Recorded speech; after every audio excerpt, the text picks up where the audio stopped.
Welcome to our channel. So நாம் இந்த வீடியோவில் வந்து பார்த்திங்கன்னா ரொம்ப இம்பார்ட்டண்டான ஒரு கண்டென்ட் வந்து பார்க்க போகிறோம். ஸோ இப்போது சேஞ்ச் பண்ணியிருக்க இந்த நியூ சிலபஸ் படி குரூப் 4க்கான ஃபுல் மாடல் டெஸ்ட்டு வந்து பார்க்க போகிறோம். ஸோ ஃபுல் டெஸ்ட் அப்படிங்கிறத பார்க்க போகிறோம். ஸோ வந்து பார்த்திங்க அப்படின்னா தமிழ் அண்ட் ஜிகேவுக்கு ஓகேங்களா. ஸோ தமிழ் அண்ட் ஜிகேவுக்கு வந்து பார்த்திங்கன்னா ஒரு ஃபுல் மாடல் டெஸ்ட் வந்து பார்த்திங்க அப்படின்னா கொண்டு வந்திருக்கும். ஸோ ரொம்ப யூஸ்ஃபுல்லாக இருக்கும். ஸோ இதில் வந்து பார்த்திங்கன்னா டோட்டலாக 45 கொஸ்டின்ஸ் இருக்கும். ஓகே, இந்த 45 கொஸ்டின்ஸ்க்கு உங்களுக்கு எவ்வளோ கொஸ்டின்ஸ் வந்து தெரிஞ்சிருக்கு அப்படிங்கிறத மறக்காமல் வந்து கமெண்ட் செக்ஷனில் சொல்லுங்கள். அதே போல் ஒவ்வொரு கொஸ்டினுக்குமே உங்களுக்கு வந்து நான் டைம் கொடுப்பேன். ஸோ அந்த கொஸ்டினுக்கான ஆன்சரை நீங்கள் ஃபாஸ்ட்டாக வந்து கமெண்ட் செக்ஷனில் சொல்லிக்கிட்டே வாங்க. லாஸ்ட்டாக எண்டில் உங்களுக்கு 45 கேள்விக்கு எவ்வளோ கொஸ்டின்ஸ் வந்து தெரிஞ்சிருந்தது அப்படிங்கிறத கமெண்ட் செக்ஷனில் மறக்காமல் சொல்லுங்கள். ஓகேங்களா. அதே மாதிரி வந்து பார்த்திங்க அப்படின்னா ஒன் டே விட்டு ஒன் டே டெய்லி உங்களுக்கு வந்து ஒரு 4 to 5 o'clock உங்களுக்கு இந்த ஃபுல் மாடல் டெஸ்ட்டுக்கான வீடியோ அப்படிங்கிறது வந்துடும். ஆல்ரெடி வந்து பார்த்திங்கன்னா குரூப் 4க்கான 70 days ஃப்ரீ பேட்ச் அப்படின்னு சொல்லிட்டு டெய்லி செஷனாக மார்னிங் 11 o'clock கொண்டு போய்கிட்டு இருக்கும். ஸோ அது இல்லாத எக்ஸ்ட்ரா இந்த ஃபுல் மாடல் டெஸ்ட் அப்படிங்கிறது இருக்கும். ஓகேங்களா. அதே போல் ஒரு இன்ஃபர்மேஷன், நீங்கள் குரூப் 4 எக்ஸாமில் 180+ வாங்கணும் ஃபுல் கோர்ஸாக, அதாவது ஃபுல் சிலபஸ்க்கான ஒரு ஹோல் டெஸ்ட் பேட்சாக வேணும் அப்படின்னா ஸோ நிறைய பேர் கேட்டிருந்ததுனால ஸோ ஒரு 92 டெஸ்டர்ஸ் கம்ப்ளீட்டாக குரூப் 4க்குன்னு சொல்லி க்ரியேட் பண்ணி ஸோ உங்களுக்கு 92 டெஸ்டர்ஸ் வந்து சப்ஜெக்ட் வைஸ் அண்ட் ரிவிஷன் டெஸ்ட்டோடு இருக்கும்.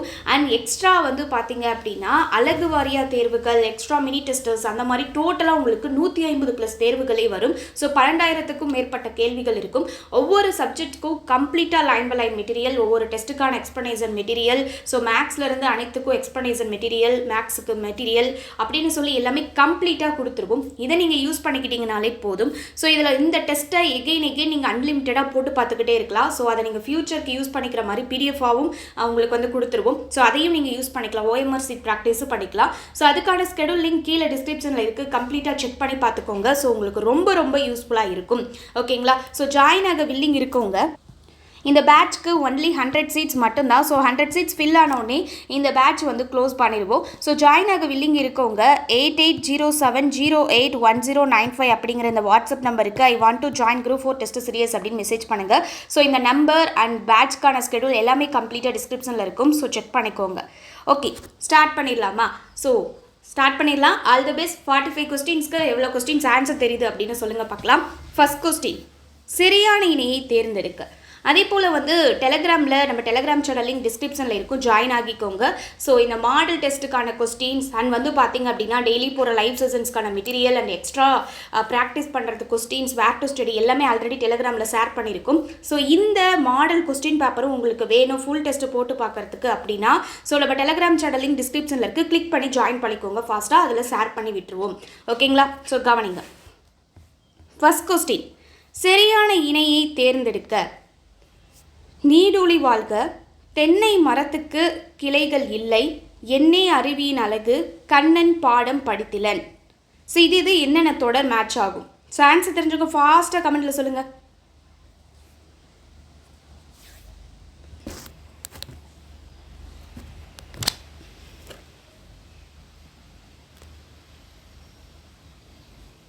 இதில் சரியாக எது மட்டும் இருக்குது? ஸோ இப்போ கவனிங்க. ஆன்சர் வந்து பார்த்தீங்கன்னா ஆப்ஷன் ஏ 3 மட்டும்தான். ஏன்? நீடூழி வாழ்க அப்படிங்கிறது என்னதான் வந்து ஆச்சரியக்குறி போட்டிருந்தாலும் இது வந்து பார்த்தீங்க அப்படின்னா உணர்ச்சி தொடர் கிடையாது, இது விளைவு தொடர். ஸோ வந்து நடக்கக்கூடிய விளைவை உணர்த்துது. ஸோ அது விளைவு தொடர். எண்ணெய் அருவியின் அழகு, ஸோ வந்து பார்த்திங்கன்னா உணர்ச்சியை வெளிப்படுத்துகிறதா இருக்குது, அதனால் இது உணர்ச்சி தொடர் கரெக்டு தான். அப்போ இந்த இடத்துல என்ன வரணும்? விளைவு தொடர் அப்படின்னு சொல்லி வரணும். அதே போல் இப்போது முயற்சி திருவினையாக்கும் அப்படிங்கிறத ஒரு கூற்ற சொல்கிறாங்க. ஸோ அது செய்தி, அப்போது செய்தி தொடர். அடுத்து பாருங்கள், தென்னை மரத்துக்கு கிளைகள் இல்லை அப்படிங்கிறது செய்வினை தொடர் அப்படின்னு சொல்லியிருக்காங்க. ஸோ இதுவும் வந்து பார்த்திங்கன்னா தவறு. கண்ணன் பாடம் படித்திலன் அப்படின்னு சொல்லியிருக்காங்க. கண்ணன் பாடம் படித்திலன் அப்படிங்கிறது பொருள் மாறா எதிர்மறை தொடர்னா எதிர்மறையில் வந்திருக்கு, ஆனால் பொருள் மாறாமல் இருக்குன்னு அவங்க கொடுத்துருக்காங்க.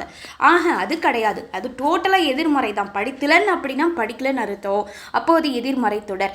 இதுவே கண்ணன் பாடம் படித்தான் அப்படின்னு கொடுத்துருந்தா அது உடன்பாட்டு தொடர். பாடம் படித்தாயா அப்படின்னு கொஸ்டின் மார்க்கோட வந்தால் அது வினா தொடர். Okay, right. செகண்ட் கொஸ்டின், எவ்வகை வாக்கியம் என கண்டெழுதுக. தலைவர் தாம் திருக்குறளை கற்று வாழ்வில் உயர்ந்ததாக கூறினார். தலைவர் தாம் திருக்குறளை கற்று வாழ்வில் உயர்ந்ததாக கூறினார். ஸோ ஆன்சருக்கான ஆப்ஷனை மட்டும் கமெண்ட் செக்ஷனில் சொல்லுங்கள் போதும். செகண்ட் ஆன்சர் என்ன வரும்? ஆன்சர் என்னன்னா, ஆன்சர் இஸ் ஆப்ஷன் சி, அயர்கூற்று. ஏன்? இப்போது தலைவர் நான் திருக்குறளை கற்றேன் அப்படிங்கிற மாதிரி சொல்லியிருந்தா அது என்ன இருக்கும்? நேர்கூற்று. நான் திருக்குறளை கற்றேன் வாழ்வில் உயர்ந்தேன் என்று தலைவர் கூறினார் அப்படின்னா அது நேர்கூற்று. தலைவர் தாம் திருக்குறளை கற்று வாழ்வில் உயர்ந்ததாக கூறினதுனால அது இன்னொருத்தர்கிட்ட சொல்லியிருக்கிறாரு, அவர் சொன்னதை இன்னொருத்தவங்க தெரிவிக்கிறாங்க, அதனால அது அயர்கூற்று. ஓகேங்களா? நெக்ஸ்ட் கொஸ்டின், திருக்குறளை அனைவரும் அறிவர் என்பதை வினாவாக்கியமாக மாற்றுக. திருக்குறளை அனைவரும் அறிவர் என்பதை வினாவாக்கியமாக மாற்றுக.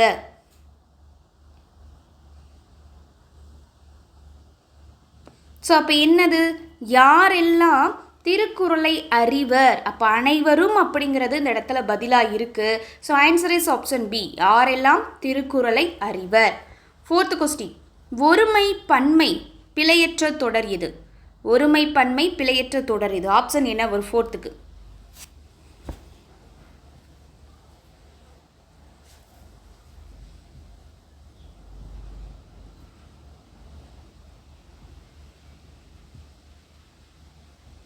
ஸோ ஃபோர்த்துக்கு என்ன ஆன்சர் வரும்னா ஆப்ஷன் பி, கலிங்க வீரர்கள் ஒருவரை ஒருவர் முந்தி கொண்டு ஓடினர் அப்படின்னு சொல்லி கொடுத்துருக்காங்க.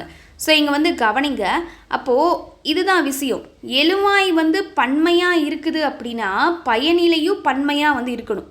ஓகேங்களா? அது ஒருமை பன்மையில் பார்க்கும்போது இங்கே வந்து கவனிங்க, கலிங்க வீரர் ஒருவரை ஒருவர் முந்தி கொண்டு ஓடினார்கள். இந்த இடத்துல வந்து பாருங்கள் பன்மையில் முடியுது, வீரர் அப்படின்னு வந்திருக்கு. ஓகே, அப்போது என்ன வரணும்? கலிங்க வீரர்கள் பன்மை, ஓடினர் அப்படிங்கிறது பன்மை தான். அப்போது ஒருவரை ஒருவர், கலிங்க வீரர்கள் ஒருவரை ஒருவர் முந்தி கொண்டு ஓடினர் அப்படின்னு வரணும். ஸோ மறக்காமல் நம்ம டெலிகிராம் சேனலில் ஜாயின் ஆகிக்கோங்க. ஸோ இந்த குரூப் 4க்கான ஃபுல் மாடல் டெஸ்ட்டுக்கு ஜிகிர்தண்டா ரிவிஷன் அப்படின்னு சொல்லி நேம் கொடுத்துருக்கோம். ஸோ ரொம்பவே ஃபாஸ்ட்டாக ஜிகிர்தண்டா மாதிரி நம்ம முடிச்சுட்டு போய்கிட்டே இருக்கலாம், ஸ்வீட் அண்ட் சாட்டா. ஓகேங்களா? ஸோ கவனிங்க. நெக்ஸ்ட் கொஸ்டின், சொற்களின் கூட்ட பெயர்களை கண்டுபிடித்து எழுதுக. சொற்களின் கூட்ட பெயர்களை கண்டுபிடித்து எழுதுக.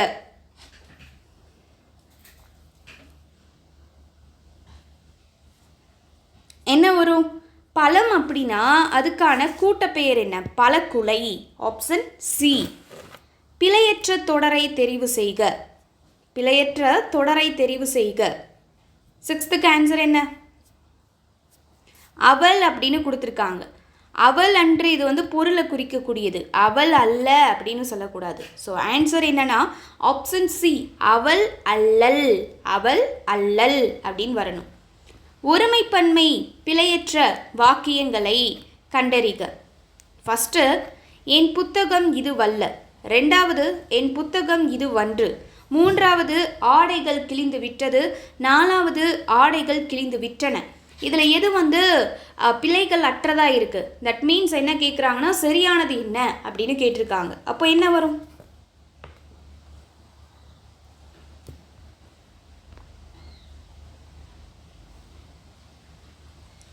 கவனிங்க, என் புத்தகம் இது வன்று கரெக்ட். ஏன்னா இது ஒருமையில் இருக்குது.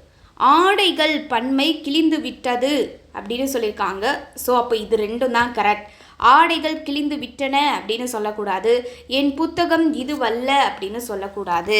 ஸோ அப்போ ஆன்சர் என்ன வரும்னா ஆப்ஷன் பி, 2 மற்றும் வந்து பார்த்திங்க அப்படின்னா சாரி, ஆடைகள் கிழிந்து விட்டன பன்மை. ஸோ ஆடைகள்ங்கும் போது பன்மை, அதுக்கு ந அப்படிங்கிறது தான் வரும்.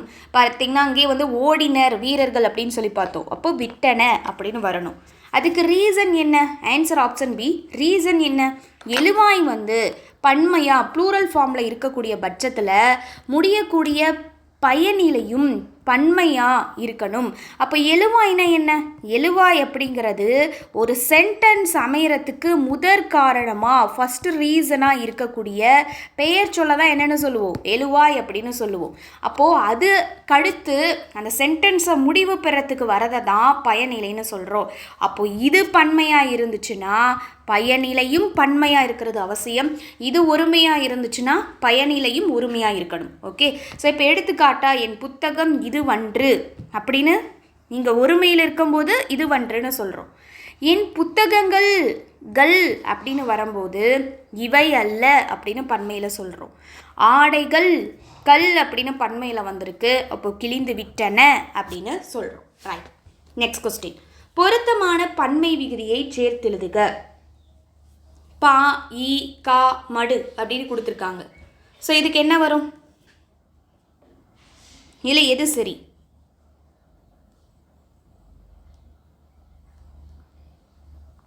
ஸோ கவனிங்க.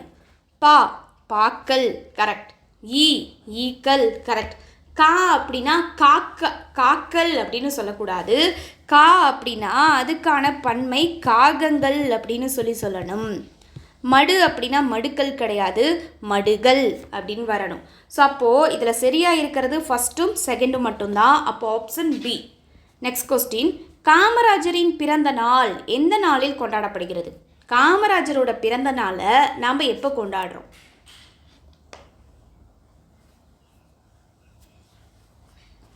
ஆன்சர் என்ன? ஆப்ஷன் ஏ, ஜூலை 15ஆம் நாள். இவருடைய பிறந்த நாளான ஜூலை 15ஆம் நாளை வருஷம் என்னவா கொண்டாடுறோம்? கல்வி வளர்ச்சி நாளாக கொண்டாடுறோம். Very very important. ஜூலை 15 அப்படின்னா கல்வி வளர்ச்சி நாள். யாருடைய பிறந்த நாளை கொண்டாடுறோம்? காமராஜர் அவருடைய பிறந்த நாளை கொண்டாடுறோம். Next question. சங்க காலத்தில் மருத நிலம் எதற்கு பிரபலமாக இருந்தது? இதுக்கு ஃபேமஸாக இருந்துச்சு. சங்க காலத்தில் மருத நிலம் எதற்காக பிரபலமாக இருந்தது அல்லது எதற்கு பிரபலமாக இருந்தது?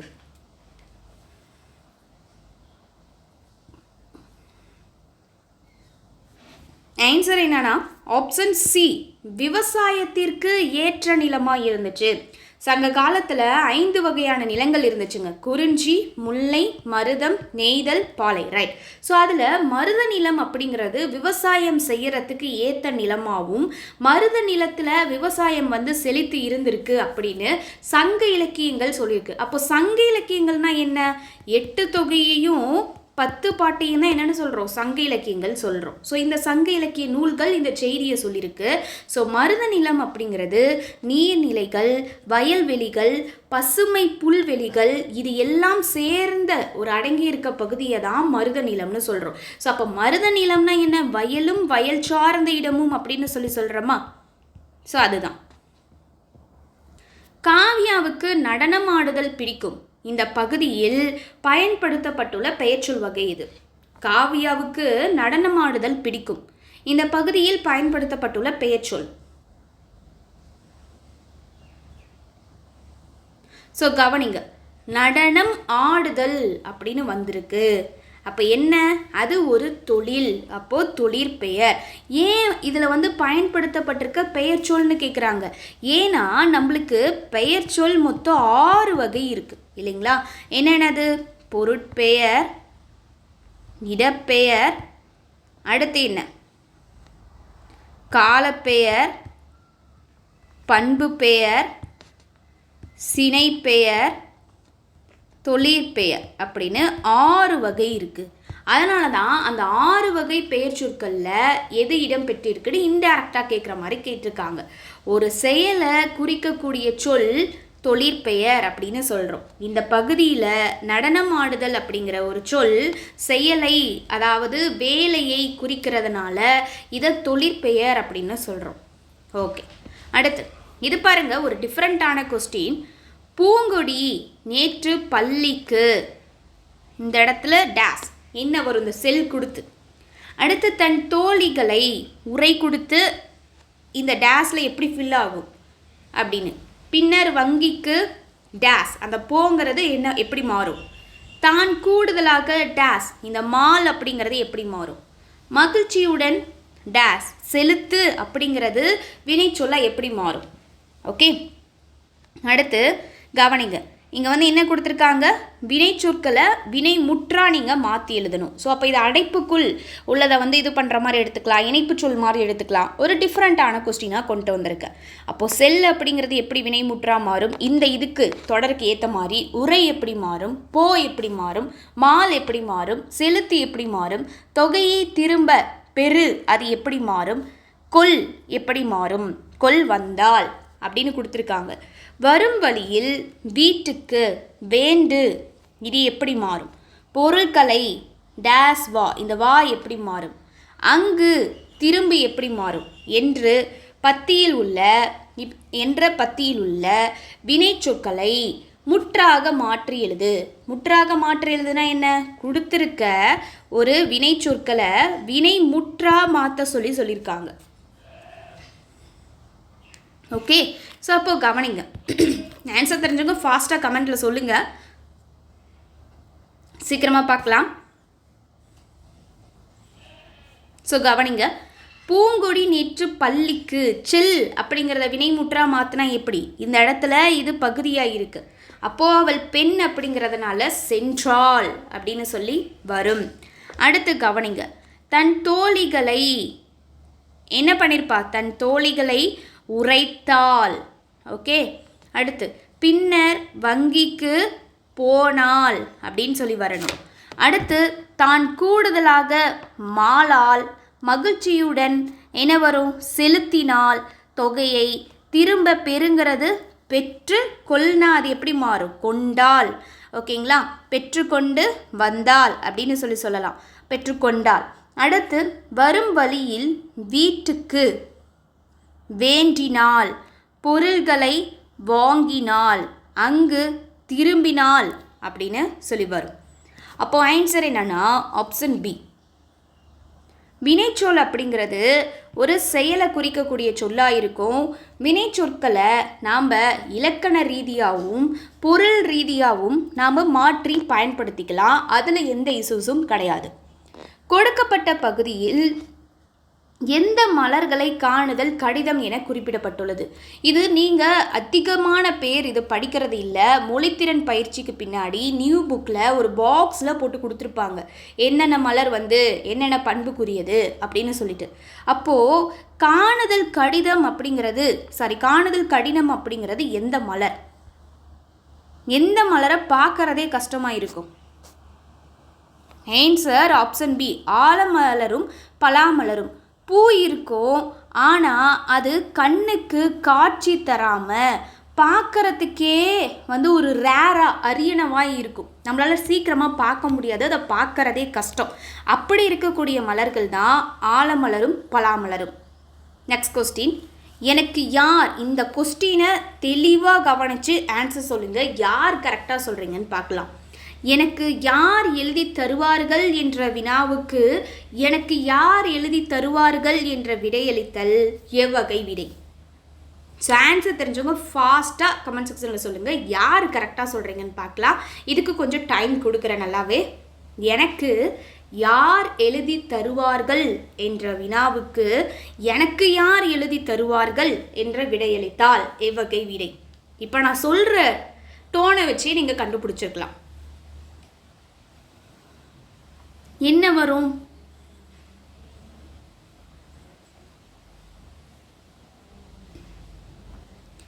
ஆன்சர் ஆப்ஷன் பி, வினா எதிர் வினாதல் விடை. இப்போது எனக்கு ஒரு ஒர்க் இருக்குது, என்னால் எனக்கு ஏற்கனவே நிறைய ஒர்க்ஸ் இருக்குது, எழுத வேண்டிய ஒர்க்கு வேறு இருக்குது. எனக்கு யார் எழுதி தருவாங்கன்னு போய் நான் என்னோடய ஃப்ரெண்டுக்கிட்ட போய் கேட்குறேன்னு வச்சுக்கோங்க, உனக்கு எழுதி கொடுத்தா எனக்கு யார் எழுதி தருவா அப்படின்னு அவள் கேட்பாளா மாட்டாளா, கேட்பா. அப்போது அது என்னது, நான் கேட்குற வினாவுக்கு வினாவையே என்னோட வினாவையே திருப்பி போட்டு அவள் விடையாக கொடுக்குறான், எனக்கு யார் எழுதி தருவா அப்படின்னு கொடுக்குறான்.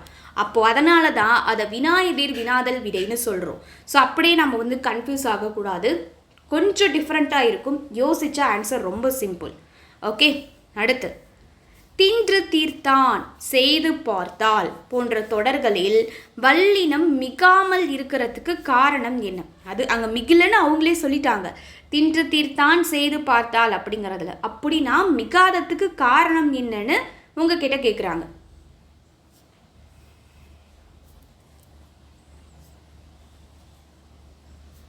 என்ன ரீசன்?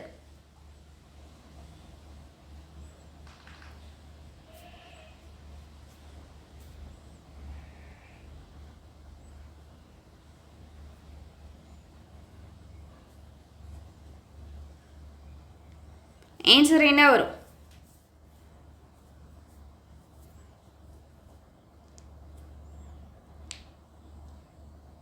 கவனிங்க. உகரத்தில் முடியும் வினையெச்சங்கள் மென்தொடர் குற்றியல் உகரமாகவோ இடைத்தொடர் குற்றியல் உகரமாகவோ இருந்தால் வல்லினம் மிகாது. இதுதான் ஆன்சர். என்னது? உகரத்தில் முடியக்கூடிய வினையெச்சங்கள். வினையெச்சங்கள்னால் நம்மளுக்கு ஈ ஊ சவுண்டு கொடுக்கணும், அது வினையெச்சங்கள். தின்று பார்த்தான், உகரத்தில் தான் இந்த வினையெச்சம் முடிஞ்சிருக்கு. செய்து பார்த்தால், உகரத்தில் தான் இது வினையெச்சத்தில் வந்திருக்கு. இப்படி முடிகிறப்போ அடுத்து என்ன சொல்லியிருக்காங்க? இது வரைக்கும் முடிச்சிட்டோம். மென்தொடர் குற்றியல் உகரமாவோ இடைத்தொடர் குற்றியல் உகரமாவோ இருந்தால் வல்லினம் மிகாது. லாஸ்ட்டில் உகரத்தில் முடிஞ்சு வினையெச்சமாக இருந்ததுன்னா அடுத்து மென்தொடர் குற்றியல் உகரமாவோ இடைத்தொடர் குற்றியல் உகரமாவோ இருந்தால் மிகாது அப்படின்னு சொல்கிறாங்க. அப்போது கவனிங்க, தின்று அப்படிங்கிறது நான் என்ன சொல்கிறேன்னா மென்தொடர் குற்றியலுகுரம்னு சொல்கிறேன். செய்து அப்படிங்கிறது நான் என்ன சொல்கிறேன்னா இடைத்தொடர் குற்றியலுகுரம்னு சொல்கிறேன். ஏன்னா நனன நமன அப்படிங்கிறது நம்மளுக்கு மெல்லினம். அப்போது இந்த எழுத்துக்கள் வந்து இறுதியில் குற்றியலுகுரம் வந்துச்சுன்னா நாம் மென்தொடர் குற்றியலுகுரம்னு பார்த்துருப்போம். அதே மாதிரி எரல வளல இது இடையினை எழுத்துக்கள். இந்த எழுத்துக்கள் வந்து இறுதியில் குற்றியலுகுர எழுத்துக்கள் வந்ததுன்னா அதை இடைத்தொடர் குற்றியலுகுரம்னு சொல்லுவோம். அப்போ தின்றுங்கிறது மென்தொடர் குற்றியலுகுரம், செய்துங்கிறது இடைத்தொடர் குற்றியலுகுரமாக இருக்கிறதுனால இது உகரத்தில் முடிகிற வினையெச்சமாகவும் இருக்கிறதுனால இங்கே வல்லினம் மிகாது. ரைட். நாணி அப்படிங்கிற கலைச்சொல்லோட ஆங்கில பெயர் என்ன? நாணி அப்படிங்கிற கலைச்சொல்லோட ஆங்கில பெயர் என்ன?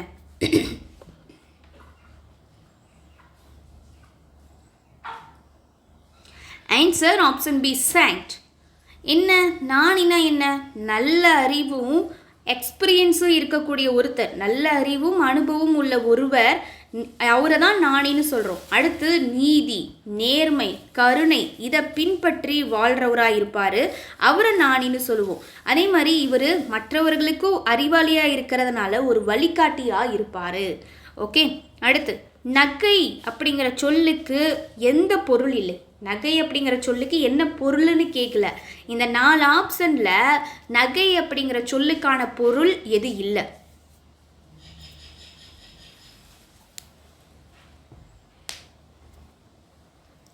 அப்போது நகை அப்படின்னா கவனிங்க, அலங்கார பொருள், சிரிப்பு, அடுத்து விலை மதிப்பற்ற பொருள் அப்படிங்கிற 3 பொருள் இருக்குது. இதில் துன்பம் அப்படிங்கிறது மட்டும் பொருள் இல்லை. So answer option C. கீழே கொடுக்கப்பட்டுள்ளவற்றில் எது தோல் பதனிடுதலுடன் தொடர்புடையது? 18 பாருங்க. கீழே கொடுக்கப்பட்டுள்ளவற்றில் எது தோல் பதனிடுதலுடன் தொடர்புடையது?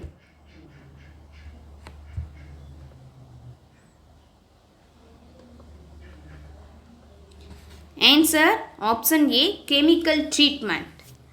பறந்து வந்த பறவை என்ற தொடரில் பறந்து அப்படிங்கிற சொல் எந்த வகையான எச்சம்? பறந்து வந்த பறவை என்ற தொடரில் பறந்து என்னும் சொல் எந்த வகையான எச்சத்துக்கு வரும்? அப்போ பறந்து தான் கேட்டிருக்காங்க, ஊ அப்படின்னு வந்திருக்கு, ஊ சவுண்ட். அப்போ அது வினையெச்சம் தெரிஞ்சிருச்சு. அப்போது தெரிநிலை வினையெச்சமா குறிப்பு வினையெச்சமா? அப்போது பறந்து வந்த பறவை முடிஞ்சிருச்சு. அப்போது இங்கே இறந்த காலத்தை உணர்த்துது, அதுக்கான செயலையும் உணர்த்துது. ஸோ அப்போ செயலையும் காலத்தையும் வெளிப்படையாக காட்டி வந்துச்சுன்னா அதை தெரிநிலை வினையெச்சம்னு சொல்லுவோம். காலத்தை வெளிப்படையாக காட்டாமல் வந்துச்சுன்னா தான் அதை குறிப்பு வினையெச்சம்னு எடுத்துக்க முடியும். ஸோ அப்போ ஆன்சர் ஆப்ஷன் ஏ. கொண்டல் கோபுரம் அண்டையில் கூடும் என்ற வரியில் உள்ள கூடும் என்ற சொல்லுக்கு பொருத்தமான வினா இது. கொண்டல் கோபுரம் அண்டையில் கூடும் என்ற வரியில் உள்ள கூடும் என்ற சொல்லுக்கு பொருத்தமான வினா ஏது? எப்படி கொஸ்டின் கேட்கலாம்?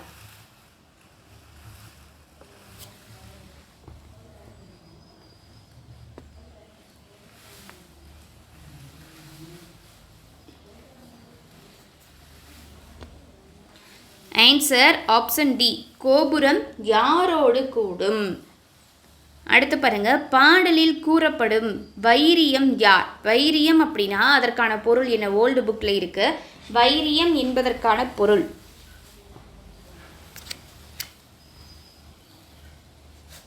வைரியம் அப்படின்னா கூத்தர குறிக்கும். Option B.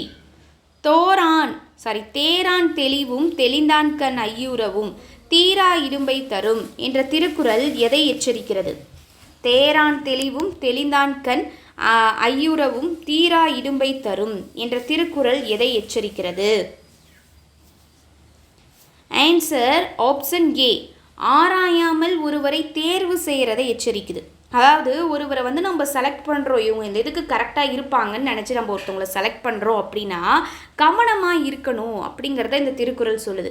ஆராயாமல் யாரையாச்சும் நம்ம வந்து தேர்ந்தெடுத்துட்டோம்னா அவங்கள பற்றி தெரிஞ்சுக்காம அதுக்கப்புறமேல அவங்கள நினச்சி ஏதாச்சும் நடந்துருமோ, என்ன இதால் பின்விளைவுகள் வரப்போகுது அப்படின்னு நினச்சி கவலைப்பட்டு அதனால் ஏற்படுற துன்பத்தை சமாளிக்க முடியாதையே போயிடும். ஸோ அதனால் சரியான முறையில் ஆராய்ஞ்சி ஒருவரை தேர்ந்தெடுக்கிறது ரொம்ப அவசியம் அப்படின்னு இந்த குறள் சொல்லுது. இளங்குமரனார், நெக்ஸ்ட் கொஸ்டின் பாருங்க. இளங்குமரனார் கூறுவது போல் ஓரெழுத்து ஒரு மொழிகளின் பெருக்கம் தமிழ் மொழியின் எதை பறைசாற்றுகிறது? இளங்குமரனார் கூறுவது போல ஓரெழுத்து ஒரு மொழிகளின் பெருக்கம் தமிழ் மொழியின் எதை பறைசாற்றுகிறது? ஸோ அப்போ ஆன்சர் என்ன வரும்? ஆன்சர் என்ன வரும்னா ஆப்ஷன் சி, பழமை மற்றும் உயிரோட்டம். தமிழ் மொழியில் ஓரெழுத்து ஒரு மொழிகள் மொத்தம் எத்தனை இருக்குது? 42 இருக்குது இல்லையா? ஸோ 42 அப்படின்னு சொல்லி நன்னூலார் சொல்லியிருப்பார். ஸோ இதில் 2 எழுத்துக்கள் மட்டும் குறில் எழுத்துக்களாக இருக்கும். நோ தூ, மற்றது எல்லாமே வந்து நெடில் எழுத்துக்களாக இருக்கும் இல்லையா? தொல்காப்பியர் ஓரெழுத்து மொழிகள் மொத்தம் எத்தனை இருக்குன்னு சொன்னார் அப்படிங்கிறது உங்களுக்கான கொஸ்டின். அதை கமெண்ட் செக்ஷனில் சொல்லிடுங்க. ஓகேங்களா? ஸோ கவனிங்க, தமிழ் மொழியில் ஓரெழுத்து ஒரு மொழிகள் வந்து அதிகமாக இருக்கிறது, தமிழ் மொழி வந்து பழமையானது அப்படிங்கிறதையும் அதோட உயிரோட்டம் வந்து ரொம்ப அதிகம் அப்படிங்கிறத இந்த ஓரெழுத்து ஒரு மொழி மூலிமா அதிகமாக இருக்கிறத வச்சு தெரிஞ்சுக்க முடியுது அப்படின்னு சொல்கிறாங்க. அடுத்து சயின்ஸ் கொஸ்டின், ஒளி இலைகள் எவ்வாறு செயல்படுகின்றன? ஒளி இலைகள் எவ்வாறு செயல்படுகின்றன?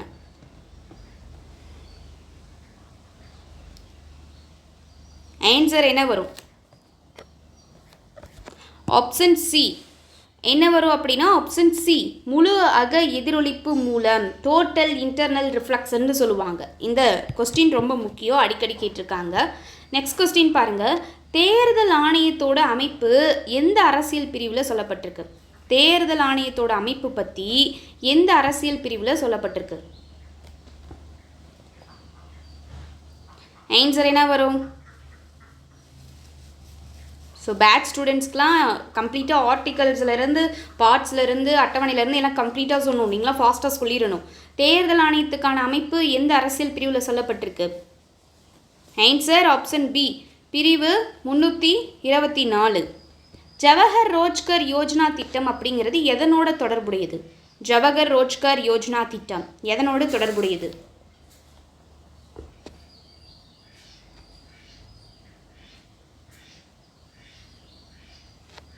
வேலைவாய்ப்புக்கு உத்தரவாதம் அளித்தல் அப்படிங்கிறதோட தொடர்புடையது.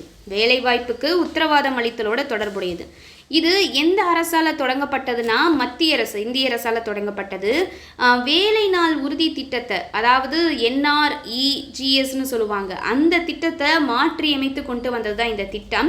இதோட நோக்கம் என்னன்னா, கிராமப்புற பகுதிகளில் வாழக்கூடிய வேலை இல்லாத இருக்கக்கூடிய மக்களுக்கு 100 நாள் வேலை நாட்கள் வந்து கொடுக்க வேண்டும் அப்படிங்கிறது தான் இதோட நோக்கம். நெக்ஸ்ட்டு, குடியரசுத் தலைவர் தனது அலுவலக பணிகளை வருடத்திற்கு ஒரு முறை மேற்கொள்ளும் 2 இடங்கள் யாவை? அவருடைய இல்லம் வந்து புதுடெல்லியில் இருக்குது. அது மட்டும் இல்லாமல் அவருடைய அலுவலக பணிகளை வருஷத்துக்கு ஒரு முறை வந்து மேற்கொள்கிறாருல, அந்த 2 இடங்கள் என்னங்கிறது தான் கொஸ்டின். ஆன்சர் என்ன வரும்?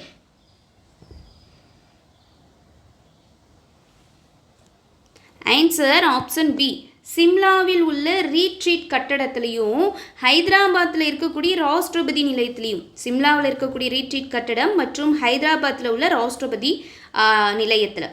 அடுத்து கூற்று, முதலாம் ராஜராஜன் சிவபாத சேகரன் என்ற பட்டத்தை பெற்றார். கூற்று, முதலாம் ராஜராஜன் சிவபாத சேகரன் என்ற பட்டத்தை பெற்றார். காரணம், ராஜராஜனின் ஆட்சி அதிகாரத்துக்கு பெருவுடையார் கோவில் அழுத்தமான சட்ட அங்கீகாரம் உள்ளது.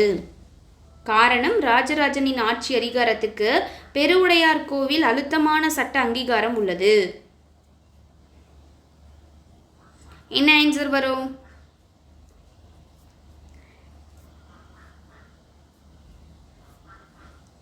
Answer option C. கூற்று மற்றும் காரணம் இரண்டும் சரி, மேலும் காரணம் என்பது கூற்றிற்கான சரியான விளக்கம். ஸோ கவனிங்க, சோழ பேரரசராக இருந்த முதலாம் ராஜராஜ சோழன் இவர் வந்து பார்த்திங்கன்னா என்ன பட்ட பெயரால் அழைக்கப்படுறாருன்னா சிவபாத சேகரன் அழைக்கப்படுறாரு. Very very important.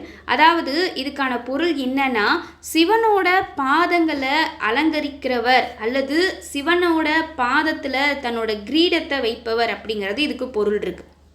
அதே மாதிரி இவர் முதலாம் ராஜராஜ சோழன் தஞ்சாவூரில் பிரகதீஸ்வரர் கோயிலை அதாவது பிரகதீஸ்வரர் கோயில், அதை வந்து ராஜராஜேஸ்வரம் கோயில் அப்படின்னு சொல்லி அழைப்பாங்க. ஓகேங்களா? அந்த பிரகதீஸ்வரர் கோயில் அல்லது ராஜராஜேஸ்வரம் கோயில் அப்படின்னு அழைக்கப்படுது இல்லையா, இதை கட்டியவர் தான் யாருன்னா இந்த முதலாம் ராஜராஜ சோழன். இது எதுக்காகனா சிவபெருமான் மேலே உள்ள பக்தியை வெளிப்படுத்துறதுக்காக சிவபெருமானுக்கு அர்ப்பணிக்கப்பட்டது தான் இந்த கோவில் அப்படின்னு சொல்கிறாங்க. அதே மாதிரி இதை யுனெஸ்கோ வந்து உலக பாரம்பரிய தலமாகவும் அறிவிச்சிருக்கு இந்த பிரகதீஸ்வரர் கோயிலை. ஓகேங்களா? ஸோ தஞ்சை போனீங்க அப்படின்னா அங்கே போய் பார்த்துட்டு வாங்க. ஸோ ரொம்பவே அழகான ஒரு கோயில் இது. நெக்ஸ்ட்டு, கீழடி பற்றிய சரியான கூற்றுகளை தேர்வு செய்க. கீழடி பற்றிய சரியான கூற்றுகளை தேர்வு செய்க. கூற்று 1, இது சிவகங்கையின் திருப்புவனம் தாலுகாவில் அமைந்துள்ளது. இது சிவகங்கையின் திருப்புவனம் தாலுகாவில் அமைந்துள்ளது. கூற்று 2, பண்டைய இந்திய ரோமானிய வர்த்தக உறவுகளின் சான்றுகள் இங்கு கிடைக்கப்பெற்றன. பண்டைய இந்திய ரோமானிய வர்த்தக உறவுகளின் சான்றுகள் கிடைக்கப்பெற்றன. கூற்று 3, தமிழ் பிராமி எழுத்துக்கள் பொறிக்கப்பட்ட மட்பாண்டங்கள் அகழ்ந்தெடுக்கப்பட்டன. தமிழ் பிராமி எழுத்துக்கள் பொறிக்கப்பட்ட மட்பாண்டங்கள் அகழ்ந்தெடுக்கப்பட்டன. ஸோ இதுக்கு ஆன்சர் என்ன? இது சிவகங்கையோட திருப்புவனம் தாலுகாவில் அமைந்திருக்கு. கரெக்ட். பண்டைய இந்திய ரோமானியத்துக்கு இடையில இருந்த வர்த்தக உறவுகளோட சான்றுகள் இங்கே கிடைச்சிருக்கு. கரெக்ட். தமிழ் பிராமி எழுத்துக்கள் பொறிக்கப்பட்ட மட்பாண்டங்கள் கிடைச்சிருக்கு. இதுவும் கரெக்ட். ஸோ அப்போ ஆன்சர் என்ன? ஆப்ஷன் டி 1, 2 மற்றும் 3 சரி. சரியான கூற்றை தேர்க. கூற்று 1, இந்தியா உலகின் மிகப்பெரிய மக்களாட்சி நாடாக கருதப்படுகிறது. கூற்று 2, அரசின் கட்சிகள் மக்களாட்சியின் முதுகெலும்பு எனலாம்.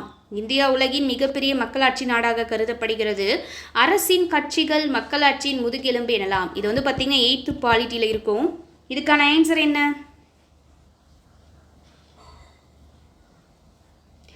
இதுக்கு வந்து ரெண்டுமே வந்து பார்த்திங்கன்னா சரிதான். இந்தியா உலகத்தோட மிகப்பெரிய மக்களாட்சி நாடு. கரெக்ட். அதே மாதிரி அரசோட கட்சிகள் தான் மக்களாட்சியோட முதுகெலும்பே. ஸோ ஆன்சர் ஆப்ஷன் சி 1 மற்றும் 2. அடுத்து, உபநிஷத் என்ற வார்த்தையோட பொருள் என்ன? உபநிஷத் அப்படிங்கிறதோட பொருள் என்ன?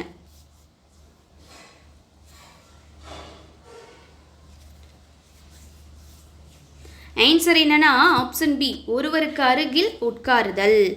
உபநிடதங்கள் வேதத்து மேலே இருந்த நம்பிக்கையில் இருந்து மாறுபட்டு இருக்கிறத முழுசாக வந்து வெளிப்படுத்துது. உபநிடதங்கள் அப்படிங்கிறது வேதத்து மேலே இருக்கக்கூடிய நம்பிக்கையிலிருந்து முழுக்க வேறுபட்டதாக இது வந்து வெளிப்படுத்தி காட்டுது. உபநிஷத் அப்படின்னா அந்த சொல்லுக்கு என்ன பொருள்னா ஒருவருக்கு பக்கத்தில் அமர்ந்திருத்தல் அப்படிங்கிறது பொருள். ஓகேங்களா? இது பொதுவாக வந்து காட்டில் ஒரு முனிவரோட காலடியில் அமர்ந்து ரகசியமாக வந்து கருக்கொண்ட வித்தைகளை வந்து கற்றுக்கிறத வந்து குறிக்குது. ஓகேங்களா? அடுத்து பொறுத்துக்க பாருங்க. விரைவு அதிரடிப்படை, சாசாஸ்திர சீமாபால், மத்திய தொழிலக பாதுகாப்பு படை, எல்லை பாதுகாப்பு படை.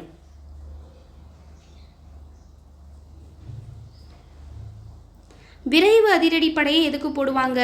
கலவரமோ கூட்ட நெரிசலோ இருந்துச்சுன்னா அதை கட்டுப்படுத்துறதுக்கு போடுவாங்க. சாசாஸ்திர சீமாபால் அப்படின்னா நேபாளம் மற்றும் பூடானோட எல்லையை தான் சாசாஸ்திர சீமாபால்னு சொல்கிறோம். மத்திய தொழிலக பாதுகாப்பு படை இது எதுனா விமான நிலைய பாதுகாப்புக்கு. எல்லை பாதுகாப்பு படைங்கிறது நாடு கடந்த குற்றங்களை தடுக்கிறதுக்காக இந்த எல்லை பாதுகாப்பு படைங்கிறது இருக்கும். அப்போ ஆன்சர் ஆப்ஷன் பி 2413. அடுத்து பாருங்க, மூலதனத்தின் வடிவங்கள் பற்றிய சரியான இணையை தேர்க. மூலதனத்தின் வடிவங்கள் பற்றிய சரியான இணையை தேர்க. ஃபஸ்ட்டு பரும பொருள் மூலதனம் அப்படிங்கிறது கட்டடங்களுக்குன்னு கொடுத்துருக்காங்க. ரெண்டாவது பண மூலதனம் இயந்திரங்களில் முதலீடுகள் அப்படின்னு கொடுத்துருக்காங்க. மூணாவது மனித மூலதனம் இது கல்வியில் முதலீடுகள் அப்படிங்கிறது கொடுத்துருக்காங்க. ஆன்சர் என்ன வரும்? எத்தனை இணைகள் இதில் சரியாக இருக்குன்னு நீங்கள் நினைக்கிறீங்க? ஸோ கவனிங்க, பரும பொருள் மூலதனம் இதுக்கு இன்னொரு பேர் என்ன இருக்குன்னா பொருட்சார் மூலதனம் அப்படிங்கிற இன்னொரு பேர் இருக்குது. பரும பொருள் மூலதனம் அல்லது இது பொருட்சார் மூலதனம்னு சொல்லலாம்.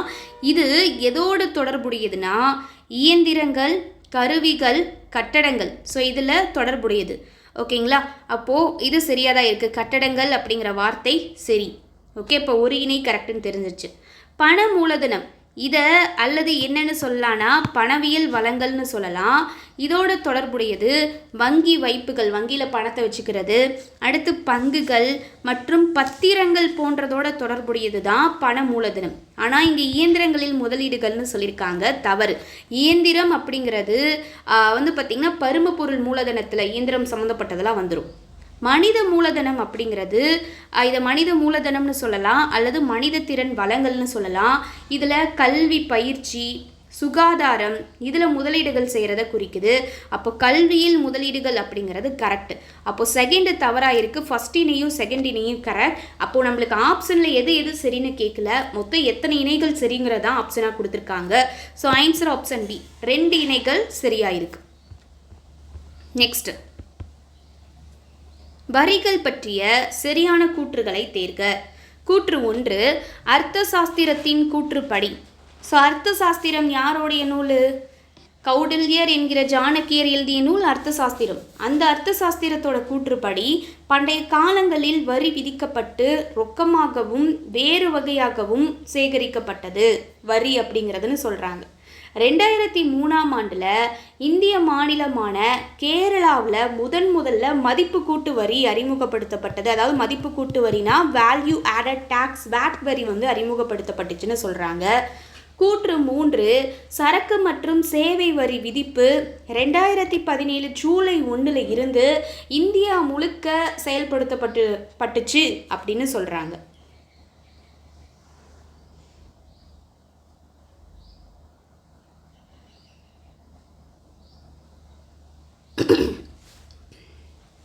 அப்போது என்ன ஆன்சர் வரும்?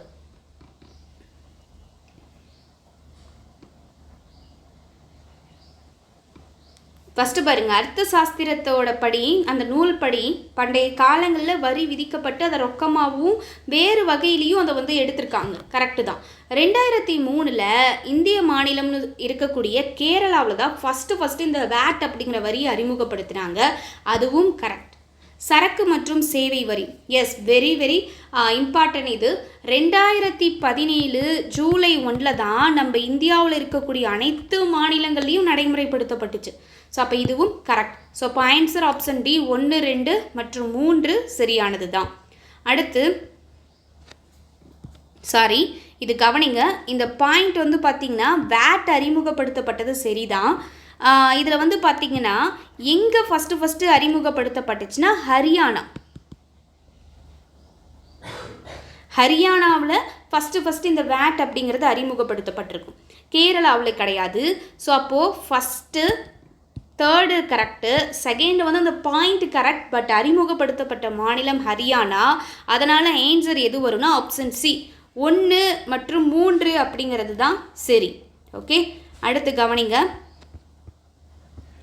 அரசியல் நிர்ணய சபையில் எத்தனை உறுப்பினர்கள் இருந்தாங்க, அவர்களில் பெண்கள் எத்தனை பேர்? ஸோ நல்லா கவனிங்க, இதுக்கு 2 கொஸ்டினுக்கும் நீங்கள் ஆன்சர் பண்ணணும். அரசியல் நிர்ணய சபையில் மொத்தம் எத்தனை உறுப்பினர்கள் இருந்தாங்க, அதில் பெண் உறுப்பினர்கள் எத்தனை பேருன்னு 2 கொஸ்டின் கேட்டிருக்காங்க. பார்த்த உடனே ஆன்சர் பண்ணிடணும், இதுக்கு ரொம்ப டைம் எடுக்கக்கூடாது. என்னது ஆன்சர்? Option A. மொத்தம் 389 உறுப்பினர்கள், அதில் 15 பேர் பெண் உறுப்பினர்களாக இருந்தாங்க. கவனிங்க, 1946 பல இடங்களில் இருந்து பல கட்சிகளை சேர்ந்த கிட்டத்தட்ட 389 உறுப்பினர்கள் என்ன பண்ணாங்கன்னா அரசியல் நிர்ணய சபையில் சேர்ந்து ஒன்று கூடி இந்திய அரசியலமைப்பை எல்லோரும் சேர்ந்து உருவாக்குனாங்க.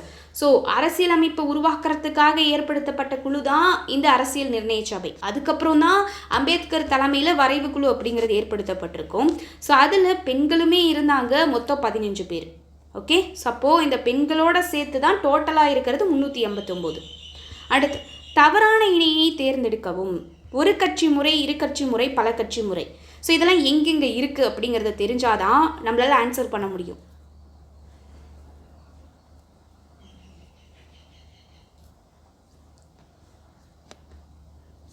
இரு கட்சி முறை இங்கிலாந்து மற்றும் அமெரிக்கா கரெக்டு தான். பல கட்சி முறை அப்படிங்கிறது இந்தியா மற்றும் பிரான்ஸ் அப்படிங்கிறது கரெக்டு தான். ஆனால் ஒரு கட்சி முறைங்கிறது ஸ்வீடன், நார்வே அப்படின்னு சொல்லியிருக்காங்க. ஸோ அப்போ பாருங்கள், அது தப்பு. ஏன்னா ஒரு கட்சி முறைங்கிறது சீனா, ஒரு கட்சி முறை அப்படிங்கிறது சீனா, வடகொரியா, கியூபா, இந்த 3 நாடுகள்லையும் தான் அந்த ஒரு கட்சி முறைங்கிறது இருக்குது. இந்த ஸ்வீடன், நார்வே இது 2ம் எதில் வரும்னா நம்ம நாட்டில் இருக்கிற பல கட்சி முறை. ஸோ இதோட தான் அந்த ஸ்வீடன், நார்வேவையும் எக்ஸாம்பிளாக சொல்கிறோம். அப்போ பல கட்சி முறைக்கு 4 நாடுகளை சொல்லலாம். இந்தியா, பிரான்ஸ், ஸ்வீடன், நார்வே, இதெல்லாம் பல கட்சி முறைக்கு எடுத்துக்காட்டுகள். அடுத்து பாருங்க, ஸோ யூனிட் 6ல் ரொம்ப ரொம்ப முக்கியமான கொஸ்டின், வீரபாண்டிய கட்டபொம்மன் பற்றிய சரியான கூற்றை தேர்க. கூற்று 1, கட்டபொம்மனின் முன்னோர்கள் திருவிதாங்கூர் சமஸ்தானத்தைச் சேர்ந்தவர்கள். கூற்று 2, 11ஆம் நூற்றாண்டில் அவர்கள் தமிழ்நாட்டிற்கு இடம்பெயர்ந்தாங்க, அதாவது அங்கிருந்து வந்தாங்க அப்படின்னும். கூற்று 3, பாஞ்சாலங்குறிச்சியை தலைநகராக கொண்டு ஜெகவீர பாண்டிய கட்டபொம்மன் வீரபாண்டியபுரத்தை ஆட்சி செய்தார். அப்போ ஜெகவீர பாண்டிய கட்டபொம்மன் பார்த்திங்கன்னா ஒரு புக்கில் உங்களுக்கு தாத்தா அப்படின்னும் கொடுத்துருப்பாங்க, ஒரு புக்கில் தந்தை அப்படின்னும் கொடுத்துருப்பாங்க. ஓகேங்களா. அடுத்து இவருடைய மனைவி, அதாவது கட்டபொம்மனுடைய மனைவி பேர் ஜக்கம்மாள் அப்படின்னும், சகோதரர்கள் ஊமைத்துறை மற்றும் செவத்தையா அப்படின்னு சொல்கிறாங்க. ஸோ இவங்க 2 பேத்துக்கும் அடைக்கலம் கொடுத்தது மருது சகோதரர்கள்.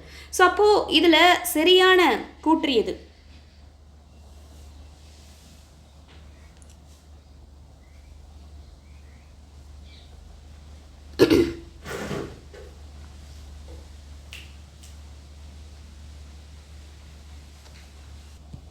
கவனிங்க, அப்போ பார்த்தீங்க அப்படின்னா இதில் கட்டபொம்மனுடைய முன்னோர்கள் திருவிதாங்கூர் சமஸ்தானத்தை சேர்ந்தவங்களா இல்லை. அப்போது திருவிதாங்கூர் அப்படிங்கிறது கேரள பகுதியில் இருக்கக்கூடியது. இதுக்கான ஆன்சர் என்ன அப்படிங்கிறத கரெக்டாக கமெண்ட் செக்ஷனில் யார் சொல்கிறீங்கன்னு பார்க்கலாம். ஸோ இது உங்களுக்கான கொஸ்டின், நான் இது 2வது கொஸ்டினாக கேட்குறேன். ஸோ அவங்க திருவிதாங்கூர் சமஸ்தானத்தை சேர்ந்தவங்க கிடையாது. So first wrong. செகண்டு, 11ஆம் நூற்றாண்டில் அவங்க தமிழ்நாட்டுக்கு இடம்பெயர்ந்தாங்க, இது கரெக்டு தான். 3வது, பாஞ்சாலங்குறிச்சியை தலைநகராக கொண்டு ஜெகவீர பாண்டிய கட்டபொம்மன் வீரபாண்டியபுரத்தை ஆட்சி செஞ்சாருங்கிறது கரெக்டு. இவருடைய மனைவி ஜக்கம்மாள், சகோதரர்கள் ஊமைத்துறை, சவத்தையாங்கிறதும் கரெக்டு. அப்போ லாஸ்ட் 3 தான் சரியாக இருக்குது. So answer is option B, 2, 3 மற்றும் 4. அடுத்து, ரயத்வாரி முறை எந்தெந்த பகுதிகளில் அமல்படுத்தப்பட்டது? ரயத்வாரி முறை எந்தெந்த பகுதிகளில் அமல்படுத்தப்பட்டது? ஆன்சர் என்ன வரும்? ஆன்சர் என்னன்னா ஆப்ஷன் பி, மெட்ராஸ், பம்பாய், அசாம், கூர்க். ஓகேங்களா. அடுத்து 39 பாருங்க. கூற்று 1, இந்தியாவில் இருந்த சுதேச அரசுகளை ஆங்கிலேயரின் கட்டுப்பாட்டில் கொண்டு வர வெல்லஸ்லி பிரபுவால் அறிமுகப்படுத்தப்பட்ட திட்டமே இந்த துணைப்படை திட்டம்னு சொல்கிறாங்க. கூற்று 2, துணைப்படை திட்டத்தை ஏற்றுக்கொண்ட முதல் சுதேச அரசு ஹைதராபாத் ஆகும். அதனைத் தொடர்ந்து 1799 தஞ்சாவூர் இதை ஏற்றுக்கொண்டது அப்படின்னு சொல்கிறாங்க. இதில் எது சரி?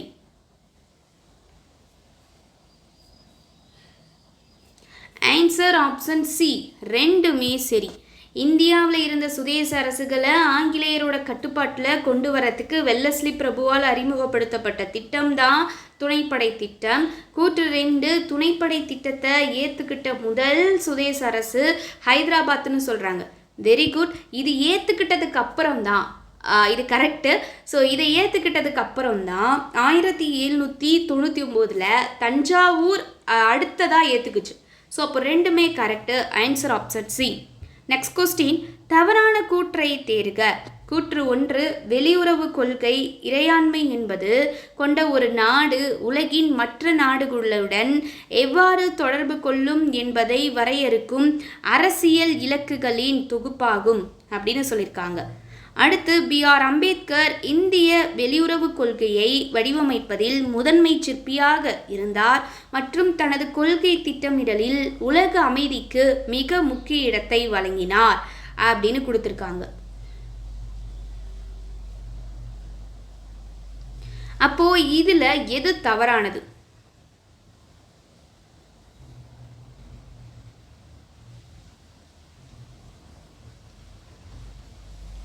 ஸோ கவனிங்க, செகண்ட் தான் தவறானது.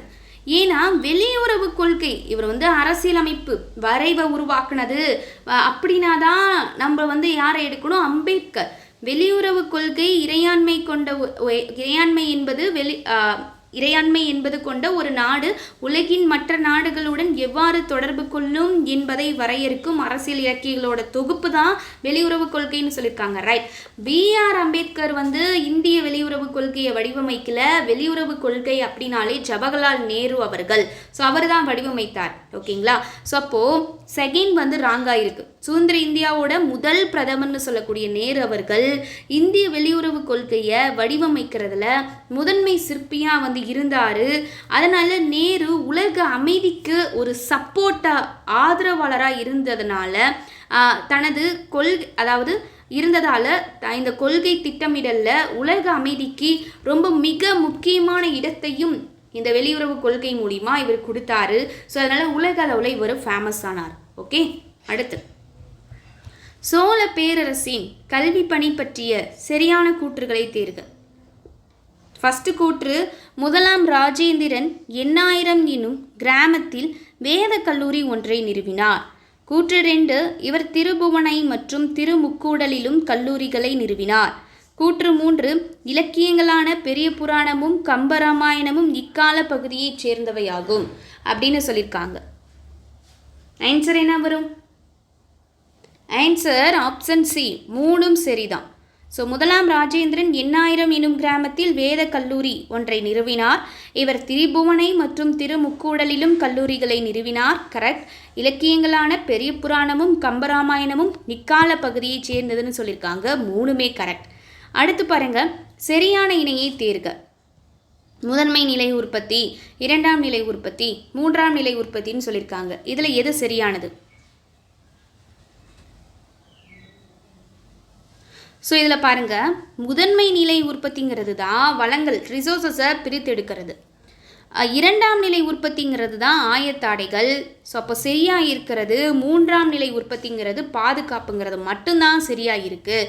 ஓகேங்களா? ஸோ அப்போது ஆன்சர் ஆப்ஷன் பி, 3 மட்டும். நெக்ஸ்ட்டு, எதிர்க்கட்சியின் பண்புகள் பற்றிய தவறான கூற்றை தேர்க. எதிர்க்கட்சியின் பண்புகள் பற்றிய தவறான கூற்றை தேர்க. என்னென்ன கொடுத்துருக்காங்க பாருங்கள், நான் வாசித்து காட்டுறேன். ஃபஸ்ட்டு, தேர்தலில் பெரும்பான்மை கட்சிக்கு பிறகு அவர்கள் 2வது அதிக இடங்களை பெற்றுள்ளனர். அடுத்து, எதிர்க்கட்சி தலைவர் கேபினட் அமைச்சர் அந்தஸ்தை பெற்றுள்ளார். இவர்கள் அரசாங்கத்தை நடத்த தங்கள் அமைச்சர்களை தேர்ந்தெடுத்து நியமிக்கிறார்கள்.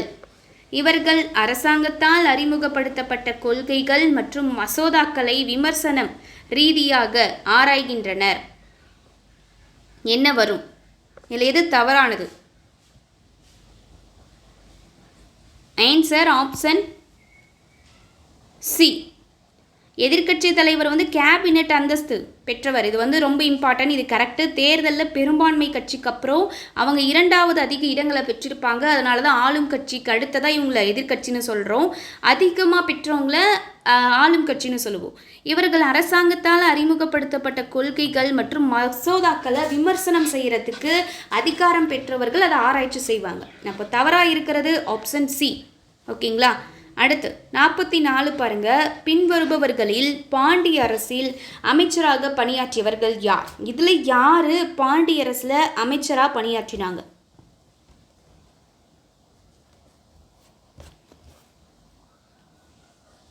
ஸோ அனைவருமே மாணிக்கவாசகர் கூட வந்து பார்த்திங்கன்னா குலோத்துங்க பாண்டியன் கிட்ட வந்து பார்த்திங்கன்னா பணியாற்றியிருப்பார். குலச்சிறையார், மாறன்காரி, ஸோ அனைவருமே. So option D answer. Final question. பின்வருபவர்களில் கருப்பு பணம் குவிப்பதற்கு காரணமானவர்கள் யார்? ஸோ கருப்பு பணம் வந்து குவியறதுக்கு காரணமாக இருக்கிறது யாரு? Answer option D. மேற்கண்ட அனைத்தும் வரி ஏய்ப்பவர்கள், அதை பதுக்கி வைக்கிறவங்க, கடத்தல்காரர்கள், இவங்க எல்லாம் தான் காரணமாக இருக்காங்க. ஸோ ஆன்சர் ஆப்ஷன் டி மேற்கண்ட அனைத்தும். ஓகே காய்ஸ், கண்டிப்பாக உங்களுக்கு இந்த ஃபுல் டெஸ்ட் வந்து ரொம்ப யூஸ்ஃபுல்லாக இருந்திருக்கும். மறக்காமல் எத்தனை கொஸ்டின்ஸ்க்கு உங்களுக்கு ஆன்சர் தெரிஞ்சிருந்துங்கிறத உண்மையாக ஓப்பன் அப் பண்ணி உங்களோட உண்மையான மார்க்கை கமெண்ட் செக்ஷனில் சொல்லுங்கள். அதே போல் நம்ம சேனல் இது வரைக்கும் சப்ஸ்கிரைப் பண்ணாத பார்த்துக்கிட்டு இருக்கீங்கன்னா சப்ஸ்கிரைப் பண்ணிவிட்டு பாருங்கள். ஸோ உங்களுக்கு இந்த ஃபுல் டெஸ்டர்ஸ்க்கான கொஸ்டின்ஸ் அண்ட் டெய்லி லைவ் செஷன்ஸ்க்கான மெட்டீரியல்ஸ் வேணும்னா நம்ம டெலிகிராம் சேனலில் ஜாயின் ஆகிக்கோங்க. ஃப்ரீயாக மெட்டீரியல்ஸ் இருக்குது. இந்த கொஸ்டின் வந்து ஷேர் பண்ணிடுவோம். அதே போல் நம்ம இந்த டெஸ்ட் பேட்ச் எக்ஸ்பிரஸ் 2.0 டெஸ்ட் பேட்ச்சில் ஜாயின் ஆகணும், குரூப் 4ல் 180+ வாங்கணும், ஒரு கம்ப்ளீட்டான ஹோல் டெஸ்ட் பேக்கேஜாக இருக்கணும்னா இது ரொம்ப யூஸ்ஃபுல் அண்ட் ஒர்த்ஃபுல்லான டெஸ்ட் பேட்ச் இருக்கும். அதுக்கான ஸ்கெடியூல் கீழே டிஸ்கிரிப்ஷனில் இருக்குது. ஸோ ஜாயின் ஆக வில்லிங் இருக்கவங்க 8807081095 அப்படிங்கிற நம்பருக்கு வாட்ஸ்அப் பண்ணுங்க. ஸோ இதுக்கான லிமிடெட் சீட்ஸ் முடிஞ்சதுக்கப்புறம் அட்மிஷன் க்ளோஸ் ஆயிரும். ஸோ ஜாயின் ஆக வில்லிங் இருக்கவங்க ஃபாஸ்ட்டாக ஜாயின் ஆகிக்கோங்க. இது தமிழ் ப்ளஸ் மேக்ஸ் ப்ளஸ் ஜிகேவுக்கான whole test batch, whole materials. டெய்லியும் கிளாஸஸ் 8 to உங்களுக்கு 8:30 to 11 o'clock வரைக்கும் டெய்லி உங்களுக்கு கிளாஸஸ் அப்படிங்கிறது கொண்டு போவோம். ஸோ இதை கரெக்டாக ஃபாலோ பண்ணிங்கனாலே போதும். ஸோ அதுக்கான டீட்டெயில்ஸ் எல்லாம் டிஸ்கிரிப்ஷனில் இருக்குது, பார்த்துக்கோங்க. Thank you very much.